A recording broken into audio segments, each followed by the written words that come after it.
Hi ஒரு 11th standard ஃபிசிக்ஸ்க்கு confirm 5 mark பார்க்க போகிறேன். என்னடா இப்படி எழுதி வச்சுருக்கேன்னு பார்க்குறீங்களா? எடிட் பண்ண லட்சணம் அந்த மாதிரி தப்பாக நினச்சிக்காதீங்க.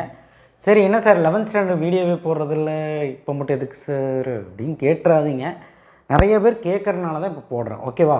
ஆனுவல் எக்ஸாம் இருக்குங்கிறாங்க, இல்லைங்கிறாங்க சில ஸ்கூலில். எனக்கு ஒன்றும் புரியல. ஆனுவல் எக்ஸாம் இருக்காமல் எப்படி ஒரு 11th ஒரு ஸ்டாண்டர்ட் வந்துட்டிங்க, ஒரு ஃபார்மாலிட்டிக்காவது ஒரு எக்ஸாம் வைக்க மாட்டாங்களா? ஆனுவல் எக்ஸாம் இருக்குது, இல்லாமலாம் இருக்காது. ஓகேவா? ஸோ ஆனுவல் எக்ஸாம் வந்து 2026 வந்து ஃபிசிக்ஸில் கன்ஃபார்ம் 5 மார்க்ஸ், 2 மார்க் 3 மார்க் அடுத்த வீடியோவில் வந்துடும். மேக்ஸுக்கும் 5 மார்க் போட்டுவிட்டேன், டிஸ்கிரிப்ஷன் பாக்ஸில் வைக்கிறேன் பாருங்கள். அதுலேயும் 2 மார்க் 3 மார்க் போடுறேன். சார் பாஸ் பண்ணால் போதும் சார் அப்படின்னா 1 மார்க்கும் 5 மார்க் படித்தா போதும்ல, அதையாவது பண்ணுங்கள். நல்லா படிக்கிறவங்களுக்கு 2 மார்க் 3 மார்க் நியூமெரிக்கல் ப்ராப்ளமோட வரேன். ஓகே, சப்போர்ட் பண்ணுங்கள், லைக் பண்ணுங்கள். அடுத்தடுத்து 12th வீடியோக்கள் வரப்போகுது புதுசாக. இப்போ வேண்டாம், நான் ரொம்ப டென்ஷன் பண்ண வேண்டாம், இப்போ ரொம்ப வீடியோ போட்டால் கொலாப்ஸ் ஆகிரும் அந்த 12க்கும். ஸோ அதனால தான் வேண்டான்னு சொல்லிட்டு இன்னும் கொஞ்சம் வர நாட்களில் உங்களுக்கு நான் போட போகிறோம். ஓகே, சப்போர்ட் பண்ணுங்கள். Unit 1 triangular and radar method, various types of errors படிக்கிற கொஷின்ஸ் தான். இங்கே புக் பேக் நம்பர் போட்டிருக்கேன், லாங் ஆன்சரோட பிரின்சிபல் ஆஃப் ஹோமோஜினிட்டி பார்த்துருங்க. எக்ஸாம்பிள் நம்பர் 1.15 வந்து 5 மார்க்கு கட்டாயமாக பார்க்கணும். இது ரெண்டுமே பார்க்குறது நல்லது தான், இதை விட இது இம்பார்ட்டன்ட். பட் இது முடிஞ்சால் பாருங்கள், ஆனால் இம்பார்ட்டன்ட் தான். என்ன சார் சொல்ல வரீங்க அப்படின்னு கேட்டால் ரொம்ப வீக்காக வந்து இது மட்டும் பார்த்துட்டு போ. Triangle of addition, scalar vector property, kinematic equation, centripetal acceleration, 4மே ரொம்ப முக்கியமான கேள்வி. Unit 3 linear momentum and recalculation, ஈஸியான question. Vertical and horizontal motion தனித்தனியாக கேட்பாங்க. Method of measuring angle of repose கேட்குறாங்க.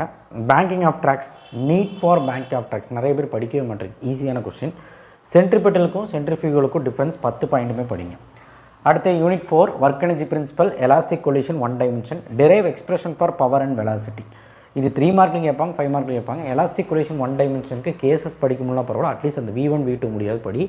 ஒர்க் எனர்ஜி பிரின்சிபல் கேஸஸோட படி. Unit 5 moment of inertia rod ring ரொம்ப important. Parallax theorem, perpendicular axis theorem, bending cycle. Rolling in incline பிளேனிங்னு ஒன்று இருக்குது, அதை முடிஞ்சால் பாரு, இல்லைன்னா பார்க்காத. ஆனால் இதுலேருந்து நீ வரும். Unit 6 escape speed, g with attitude, g with altitude, g with depth, geo station in polar சைட்டில். கண்டிப்பாக இதில் எதுவுமே தவிர்க்க முடியாது, important. Unit 7 types of models, 3 மார்க்லையும் கேட்கலாம். Terminal velocity very very important. Poisson's ஃபார்முலாவை தவிர்க்க முடியாது. கேபிலரி ரைஸ் மெத்தோடு இம்பார்ட்டன்ட் தான்.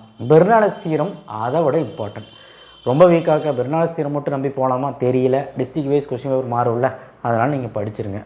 ஓகே, அடுத்தது unit 8 Newton's law of cooling, Mayer's relation, refrigerator.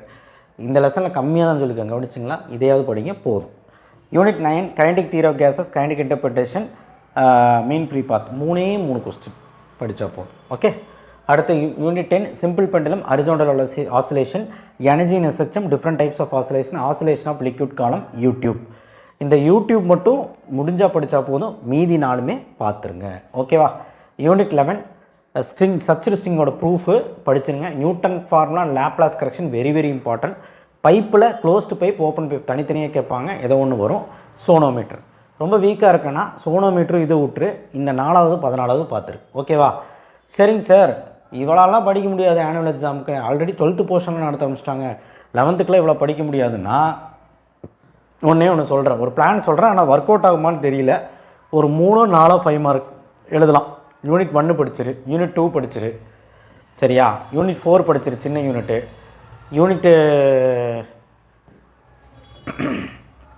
9 படிச்சிரு. அப்புறம் யூனிட் 11 அந்த 2 கொஷின் படிச்சிரு. அதுக்கப்புறம் யூனிட் 6லேயும் 7லேயும் சின்ன வேலை பாரு.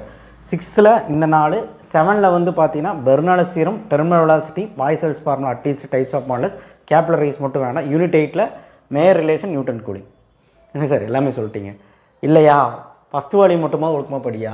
நான் கொடுத்ததில் ஃபஸ்ட் வால்யூம் மட்டும் படித்தா கஷ்டமாக கேட்டால் 3 எழுதலாம், ஈஸியாக கேட்டால் 4 எழுதலாம். இப்படி தான் என்னால் சொல்ல முடியும். நான் கொடுத்து எல்லாமே படிச்சிங்கன்னா 11 பாடமும் படிச்சிங்கன்னா 5மே எழுதிடலாம்.